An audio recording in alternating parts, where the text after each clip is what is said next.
Цифрлық сауаттылық дегеніміз адамның білімі мен ақпараттық технологияларды күнделікті өмірде және шығармашылықта қолдана білу. Музыка сабағында оқушылар цифрлық бағдарламалар мен қосымшалардың көмегімен музыкалық шығармалар, түрлі тақырыпта шығармашылық жобалар жасау үшін пайдаланады. Мысалы, әр түрлі тақырыптағы мектеп пәндеріне сонымен қатар әлеуметтік, экологиялық, патриоттық және басқа тақырыптағы шығармашылық жұмыстар немесе жобалар жасауға қолдана алады. Мұғалім экологиялық тақырыптағы оқушылардың жобалық жұмыстарын мысал ретінде көруге шақырамыз. Біздің еліміздегі қызғалдақтар мемлекеттік қорғауда және қызыл кітапқа енгізілген.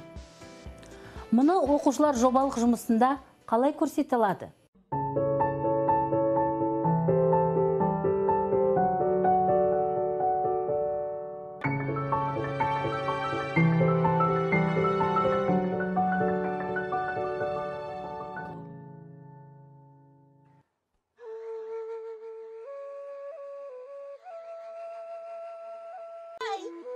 Самал беттен өбеді, көбелектер көбейді, құстар жетті ән салып, кен далама тамсанып, эй!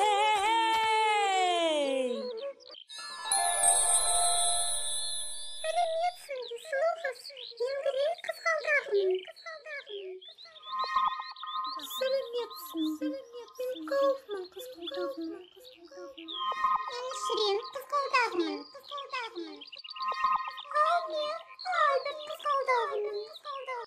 Ой, қандай әдемісіңдер өздерің. Сендерді алып кетіп, анама сыйласам бекен. Біздің әдемілігімізге қызығып бәрі де жылып, алып кетеді. Одан қалса, аяғымен таптап жерге жатшыды. Содан біз азайып барамыз. Біз қызғалдақта далаға көрік береміз, сән береміз. Бірақ адамдар даланың сән өз қолдарымен құрттады. Қызғалдақтың қазақ жерінде 34 түрі бар. Соның 13-і осы оңтүстік өлкесінде өседі. Жобалық жұмысты жасау үшін оқушылар Audacity дыбыстық редакторды пайдаланады.